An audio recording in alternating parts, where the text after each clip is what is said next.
Hi, very glad to see you on the channel. Before you start listening to the story, write in the comments whether you like the voice on the video. The wind that ran through the Montana hills that morning felt colder than usual, biting in my face as I loaded the last of the gear into the back of the truck. I checked my watch. 6:48 a.m. Cole was already late, which wasn't like him, not when it came to hunting trips. He lived for these weekends. Rachel stood in the doorway, coffee mug in hand, wrapped in that oversized flannel I'd bought her 2 Christmases ago. She looked like she'd just woken up, but her eyes didn't match the drowsy expression she wore. There was something there, tightness in her jaw, maybe something unreadable. "You sure you don't want to come up to the cabin this weekend?" I asked, half joking, half hopeful. Could use an extra hand dragging a buck back. She smirked faintly, sipped her coffee. "You know I hate the cold. Besides, might be nice to have the house to myself for a bit." I nodded slowly. "Yeah, I guess." Cole's truck finally pulled up, tires crunching on the gravel like they were chewing on the tension between us. He stepped out, usual grin plastered on his face, dark green camo jacket zipped up to his throat. We didn't exchange much more than a morning before we loaded up and hit the road. As we drove, the mountains unfolded before us, vast and indifferent. I let the silence between me and Cole stretch. Something had been off lately. Rachel and I hadn't really connected in the past few months. She'd been distracted, working late, taking long walks alone. But I blamed it on winter blues, maybe stress. She had said she just needed space. The cabin was just how we left it last season. Dusty, freezing, with that smell of aged wood and pine. We unloaded gear, set up the heater, cracked a couple beers before sunset.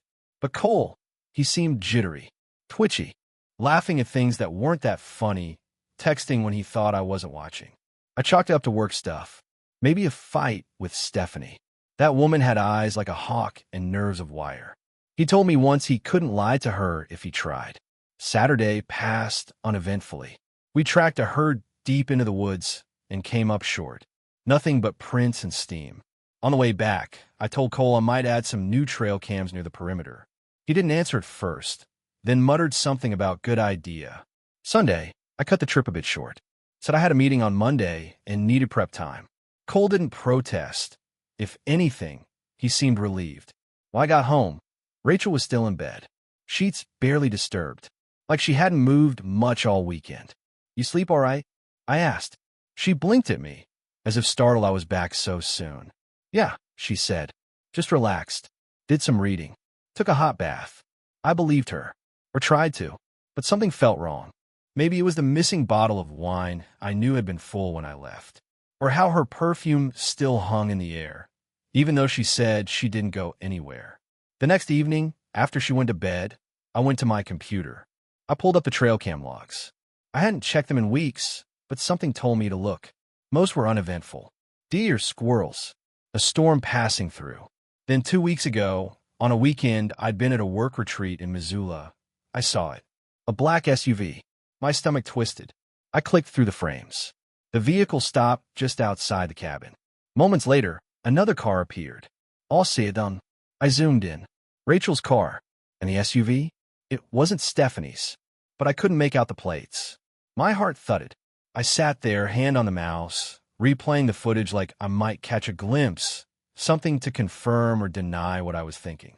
But the only person I could reach was an old friend of Rachel's. Someone she had distanced herself from over the past year. I asked if she knew anything, offhand. If Rachel had been seeing someone. She paused. "Oh no," she said. She mentioned someone once. Said it was probably nothing. Just a guy from work who stopped by with flowers or something. Maybe he had the wrong house. I thanked her and hung up. I stared at the screen again. Black SUV. Rachel's sedan.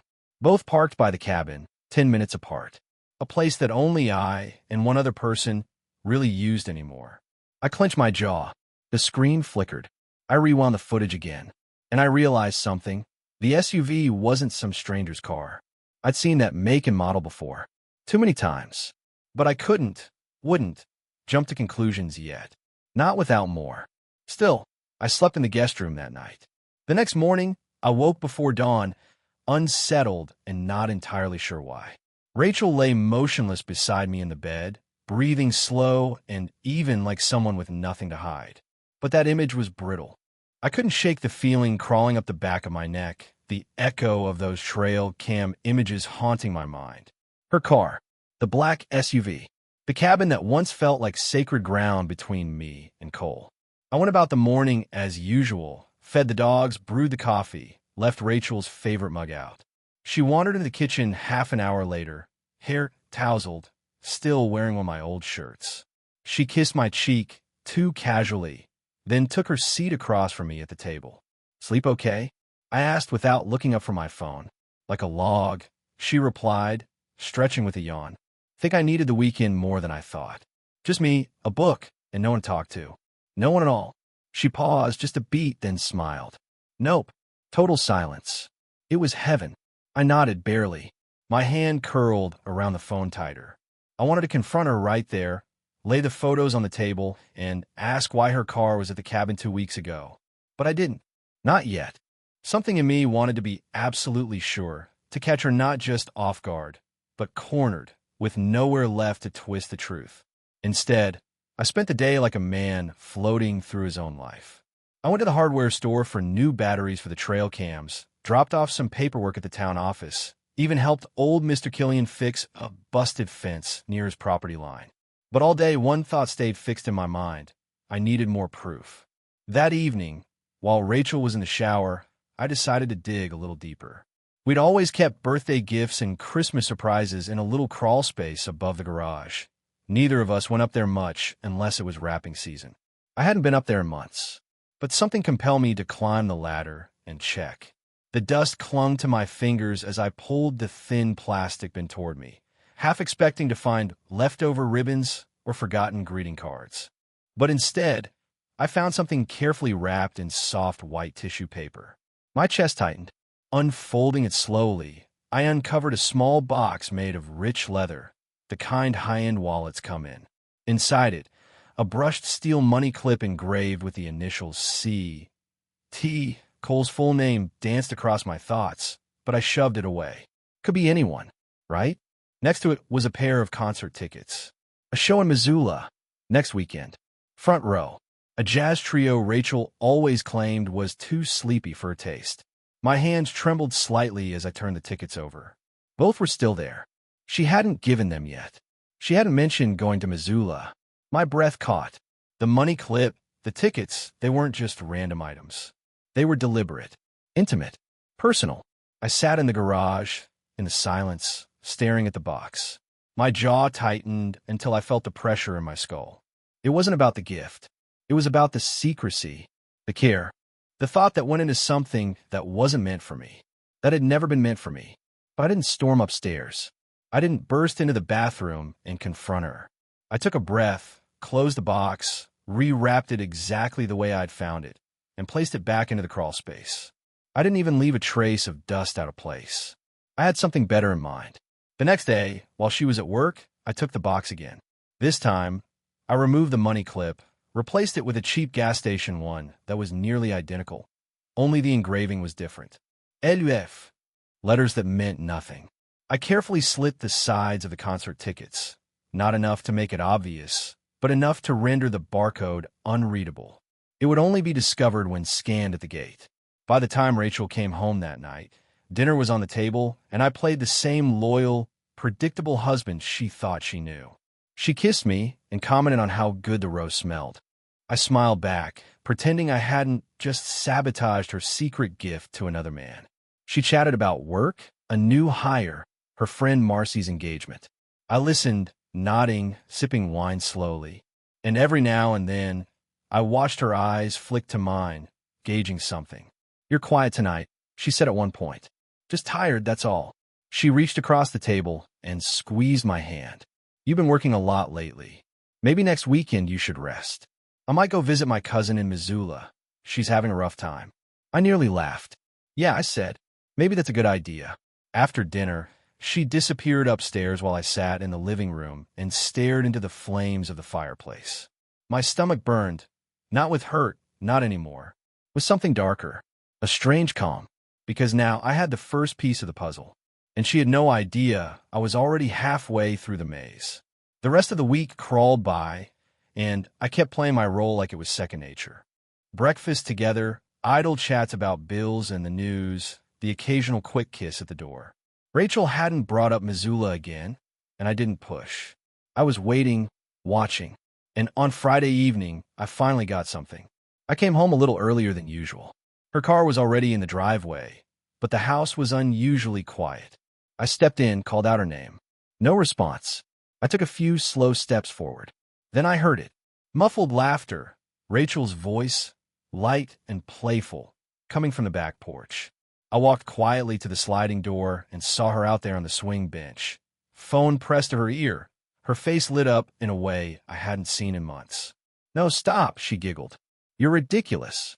A pause. Of course I kept it. You know I did.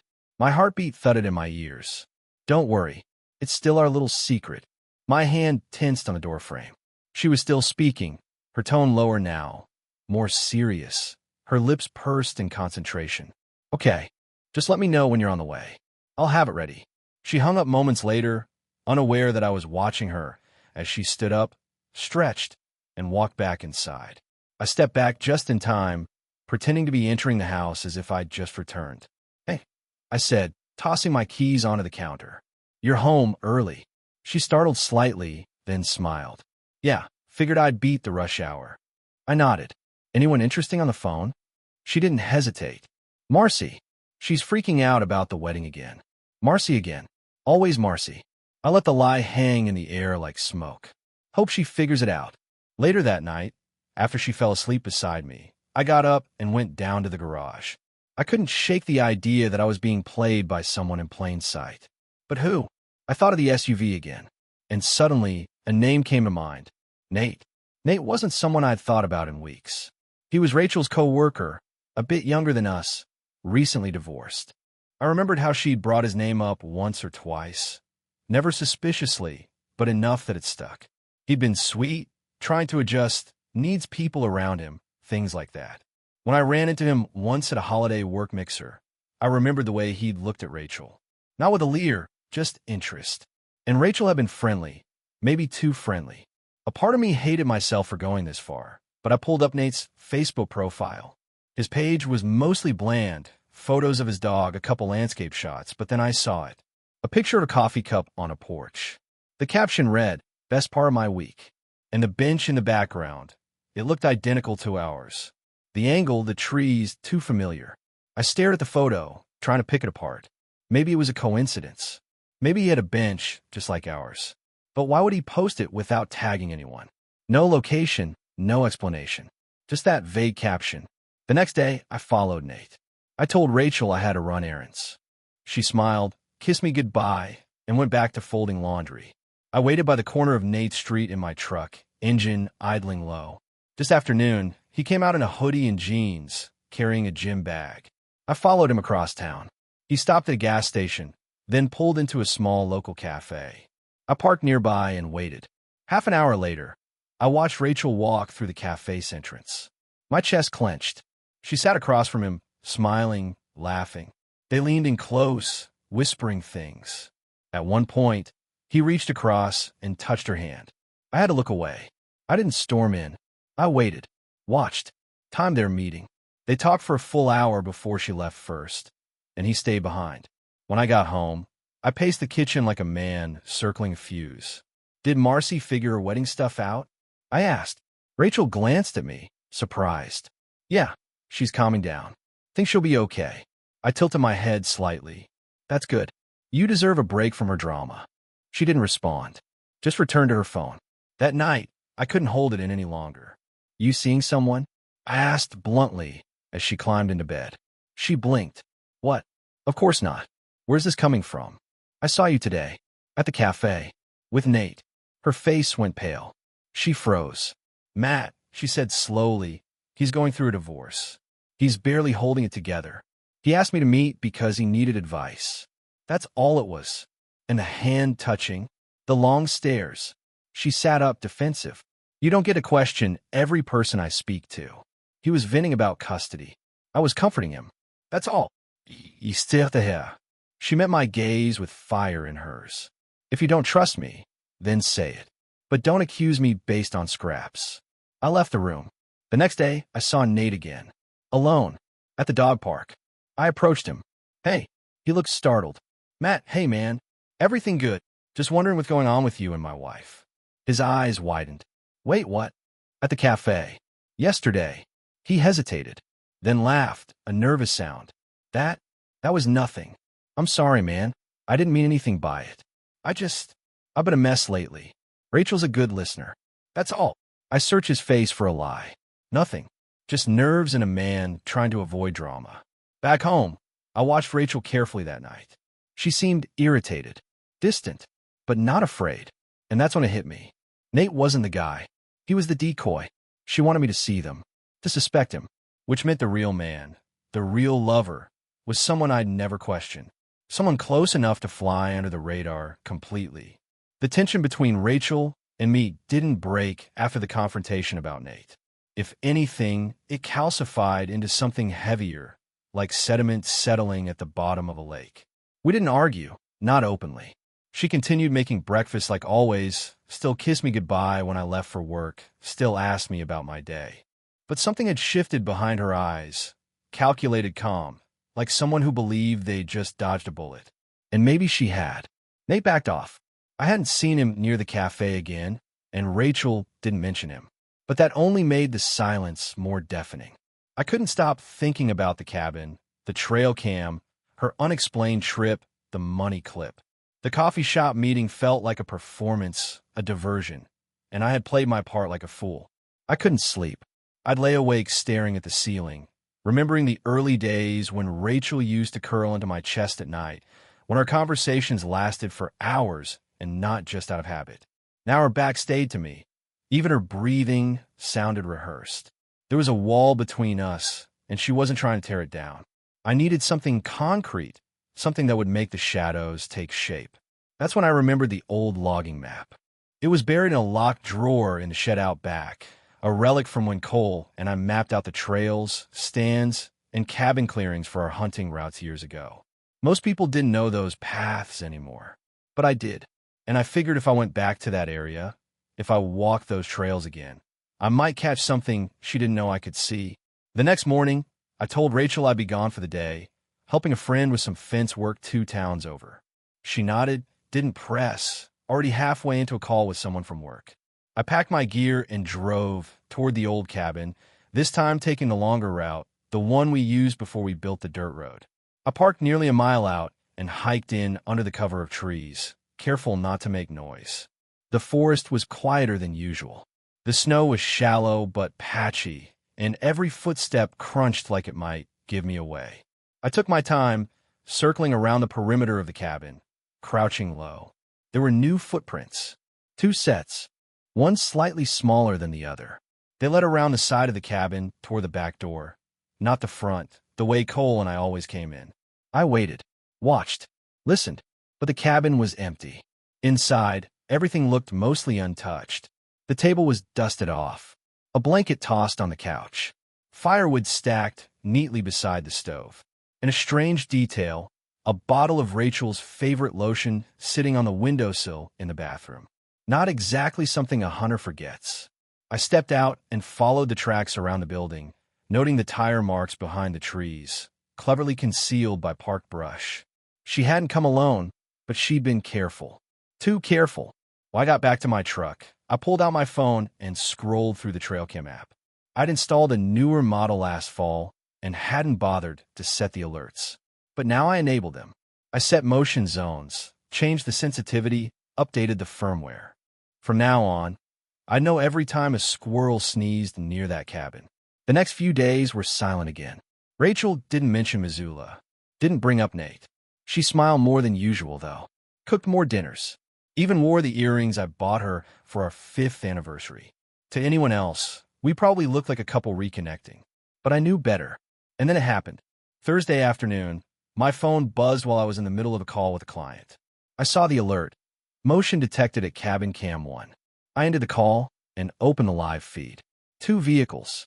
One I recognized immediately, Rachel's sedan. The other, that same black SUV. They parked the same way, nearly hidden. I zoomed in. A man stepped out of the SUV. He was bundled up, hood on. He walked to the back of Rachel's car as she got out. He leaned in to say something. She laughed. Her hand touched his chest, and then they disappeared into the cabin together. I gripped the phone so tightly I thought it would crack. I didn't go after them. Not yet. Instead, I drove straight to Cole's place. We were supposed to catch up that evening anyway, something about his generator needing a new filter. When I arrived, he answered the door looking casual, relaxed, sipping a beer. "Matt," he greeted. "Dude, you're early." "Yeah," I said, masking my voice. "Thought I'd surprise you." We walked through to his garage. He started talking about the generator, the oil, the weather. I barely listened. My eyes scanned the room. No signs of rush, nothing to indicate he'd been anywhere other than home. "Crazy how fast the snow melted this week," I said idly, leaning against the workbench. "Yeah, weird year. Might be an early spring. Anyone been up to the cabin lately?" I asked suddenly. He looked up. "What hours?" "Yeah." He shook his head. "Nah, not since deer season." I nodded slowly, watching him. He didn't flinch, didn't shift, just bent back down and resumed working on the generator. And then I knew. It wasn't Nate. And it wasn't some mystery man. It was someone who'd gone quiet. Too quiet. Someone who knew every path, every camera placement, every way to avoid being seen unless you knew exactly where to look. And someone who knew exactly when I'd be gone. I stood there, realizing the man I once trusted with my life might have already stolen something much deeper, quietly, methodically, and without leaving a single trace. But he missed something. The cameras were mine now, and I wasn't walking away again. I didn't sleep that night, not even a second. I lay there in the dark, staring up at the ceiling, listening to Rachel breathe beside me as if nothing in the world was wrong. As if she hadn't just spent the afternoon in a cabin deep in the woods, wrapped in someone else's arms. And worse, someone I likely knew. I turned the moment over and over again in my mind, pressing the edges of it like a wound that wouldn't stop bleeding. That SUV, the way she touched him, the hand on his chest, the laughter, the practiced secrecy. It was all there, right in front of me now. And still, there was a piece missing, the face. I didn't have the face. The next morning, I woke up before her, brewed the coffee like I always did, and sat in the kitchen, staring at my phone. The footage was saved multiple angles. I went over it again and again. Her walk, his stance, the way they coordinated without speaking, it all pointed to one thing. This wasn't new. This had been going on for a while, long enough to feel natural. When Rachel came downstairs, she looked radiant, like someone who had finally made a decision and was at peace with it. Her hair was still damp from the shower, and she was humming. She kissed my forehead and poured herself a cup of coffee. "Plans today?" I asked, keeping my tone neutral. She shook her head. "Just work stuff. Might head out later for a quick errand, but nothing major." Errand. That was always her word for the unspoken. For disappearing long enough to leave a trail of lies behind and return with a story stitched together just enough to hold. "I might take the truck out," I said. "Check the stand near Tall Pines. Trail looked a bit worn last time." She nodded casually. "Be careful. Snow's still slick in that area." I watched her sip her coffee, the way her fingers wrapped around the mug. There was no tremble, no hint of guilt. She was too calm, too good at this. I headed out around noon, but not toward Tall Pines. Instead, I drove into town and parked outside the hardware store where Cole worked part-time since his business folded last year. His truck wasn't there. I waited, called his number. No answer. I checked the clock. If he wasn't at work, and he wasn't home, then there was only one other place he might be. I took the long way to the cabin again. Parked outside, brought my binoculars this time, my camera. I felt like some deranged detective chasing whispers. But when the truth moves like a shadow, you either shine a light on it or go mad watching it slip through your fingers. The cabin looked quiet. No vehicles. I circled the area, took note of footprints, nothing fresh. But I wasn't here for the cabin this time. I climbed the ridge behind it, took position in a small cluster of trees that gave me a clear view of the approach trail and the cabin side windows. I stayed there for 2 hours. Still nothing. Then, just as the sun dipped low and turned the snow gold, I saw movement on the far path. 2 figures walking. I adjusted the focus. Rachel. And Cole, my heart didn't break. It didn't twist or scream. It just stopped. For one sharp second, it stopped. She was smiling, carrying a thermos. He walked beside her, casually close, hand brushing hers every few steps. They reached the cabin. She unlocked the door like it belonged to her. He followed her inside. I didn't move. I sat there, camera in hand, watching the cabin glow softly from within, watching my best friend and my wife play house in a place that once meant something sacred to me. They stayed inside for almost 2 hours. I didn't record anymore. I didn't need to. I left the ridge when the lights dimmed, walked back to my truck in silence. I didn't feel rage. Not yet. I felt something colder, something heavier, the kind of resolve that builds under years of trust collapsing in a single breath. Back home, Rachel greeted me like usual. "Dinner's almost ready," she said. "You hungry?" I nodded, hummed my coat, sat at the table. She talked about some fake errand she ran, asked about the trails. Elite, said they were slick. Saw some tracks. Nothing interesting. After dinner, I offered to do the dishes. She smiled and went upstairs to shower. I opened my phone and checked the trail cam footage again. I captured the entry, the exit, their silhouettes in the window, the proof. And still, no confrontation, no dramatic reveal, no yelling, because I had something better. I wasn't going to catch her in the act. I already had. I was going to make her regret every quiet lie, every hand held in the dark, every moment stolen behind my back. And I wasn't going to do it alone. There was someone else, someone whose life had been betrayed just as much as mine. Stephanie, Cole's wife. I hadn't talked to her in months, but when I texted her, she replied in less than 10 minutes. "We need to talk," I wrote. "Your place or mine?" She replied. I stared at the message for a long time, feeling the shape of the storm coming. I wasn't walking toward the fire anymore.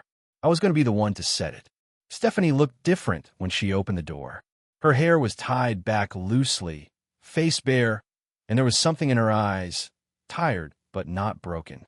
She didn't say much at first, just stepped aside to let me in, as if she already knew the conversation we were about to have. She poured coffee. No cream, no sugar, just black and bitter, like we were both about to drink the truth straight. We sat at her kitchen table, the silence between us heavy with implications neither of us wanted to speak out loud yet. I took out my phone, opened the trail cam app, and slid it across the table. She didn't need instructions. The footage was already playing. Rachel, Cole, the cabin, the hand on the shoulder, the lean in, the disappearance into the cabin's door. It looped once before she locked the screen and placed the phone gently on the table. She didn't cry. Instead, she smiled, slowly, thinly, like a knife being unsheathed. "Well," she said, voice almost a whisper, "guess we finally know what all those hunting trips were really about." I nodded, silent. "I had a feeling," she added, eyes not on me, but on the wall behind me. Late nights. The sudden interest in hiking again. Even bought cologne last month. Said it was on sale. My hand tightened around the mug. I followed them yesterday. I saw them. Together. It's not a fling. It's been going on. She looked down at her lap, then back at me. "How long have you known?" "Long enough," I said. Long enough to stop being surprised. Stephanie stood, walked over to the window, and stared out at the quiet yard. Then she turned back, arms crossed, face unreadable. "So what now? You gonna confront them? Cause a scene? Smash something?" "No," I said calmly. "I've got a better idea." Her brow arched. "Yeah." I stood too, walked toward the door. "Let's make them regret that cabin." She didn't ask questions, just grabbed her coat. That weekend, we went up to the cabin. Not to destroy it, not to confront them, but to reclaim it. It was still ours in a way, built by our hands, memories etched into the grain of the wood. We lit the fire, arranged the furniture like it used to be before it became their hideaway. She brought an old camera. I brought 2 jackets, hers, Cole's. We made sure every photo looked cozy, natural, intimate. Her head on my shoulder, our feet by the fire, our hands clasped on the table. Then the finishing touch. We tagged both Rachel and Cole in the private album. No caption, no explanation, just the unspoken truth radiating through every pixel. And then we left, drove back down the mountain in silence, the weight of shared betrayal grounding us like gravity. I dropped Stephanie off, neither of us saying much. There was nothing to explain. Sunday morning came with a thud. Rachel was in the kitchen, scrolling her phone, sipping coffee. Then she froze. The cup stilled in midair. Her fingers tightened around it, knuckles whitening. "What's wrong?" I asked casually. She looked up at me, panic barely contained. Did you go up to the cabin this weekend?" I shrugged. "Yeah, thought I'd clear some brush. Took a friend." She set her phone down slowly. "A friend?" "Yeah, someone who appreciates fresh air." She stood there for a moment too long, like a machine whose gears had just jammed. Did you see anything unusual?" "Nope, elite smoothly. Just the usual tracks. A few fresh ones, though. Might have had visitors recently." She didn't speak, just nodded, eyes darting away. For the rest of the day, she was restless, checking her phone obsessively, pacing, calling Marcy, whispering, then silence, then more pacing. By evening, I got the call from Cole. I didn't answer. Instead, I sat on the porch with a beer, watching the last light die behind the pines, feeling a calm I hadn't felt in weeks. Not happiness, something colder, cleaner, like ash after a fire. Rachel came out, arms folded tightly over herself. "Matt," she started, "can we talk?" "Sure," I said, not looking at her. There's something I've been meaning to tell you." My pulse remained steady. "Is that so?" She looked shaken now, like she practiced this speech, but the stage lights came on too soon. I've been feeling distant, lost. I made a mistake. Just once. It didn't mean anything. I ended it. I let her ramble. Let her lie. Just once. Ended it. I turned toward her. "You sure it was only once?" Her mouth opened, then closed. Her eyes flashed something between guilt and confusion. "You're not a good liar, Rachel," I said. "You should have stuck with Marcy. At least that story had legs." She stepped back slightly, face pale. "I saw the SUV," I continued. "I saw you. I saw Cole." She covered her mouth. No, Matt, please, it's not, don't." My voice cracked like a whip. "Don't you dare try to spin it." Tears welled in her eyes, but I didn't feel sympathy. Not pity, not even anger. Just attachment. "You could have told me. You could have left. But you chose to sneak around in a cabin that was supposed to be mine and his. You burned 2 bridges for the price of one." She sank onto the porch steps, shaking. I didn't know how to stop it." "You did," I said. "You just didn't want to." She looked up at me, lips trembling. "Can we fix this?" "I'll do anything." I stood, finished my beer, and stepped back inside. "You already did enough." I closed the door behind me, leaving her outside in the cold, exactly where she belonged. I woke up Monday morning to a house that felt quieter than usual, like even the walls were holding their breath. Rachel hadn't come back inside the night before. Or if she had, she'd slept in the guest room, too ashamed, or too afraid, to cross the invisible line that now divided our home. I didn't check. I didn't care. The time for confrontation had passed. What came next would be something else entirely. Not rage. Not noise. Just consequence. First, I called in sick. One day wouldn't raise suspicion. I needed the time. My plan was already sketched out in the back of my mind, piece by piece, and now it was just about execution. The right steps in the right order. Make it clean. Make it sharp. I drove into town, not to work, but to Stephanie's. She opened the door, already dressed, a small duffel in her hand. I could see in her eyes that she hadn't slept either, but there was clarity there. She was ready. I didn't ask if Cole had said anything. Didn't care if he'd tried to worm his way out. It wouldn't matter. Not after this. We headed to the cabin. Again. This time not just to pose, or to play games with lighting and angles. This time was about sending a message.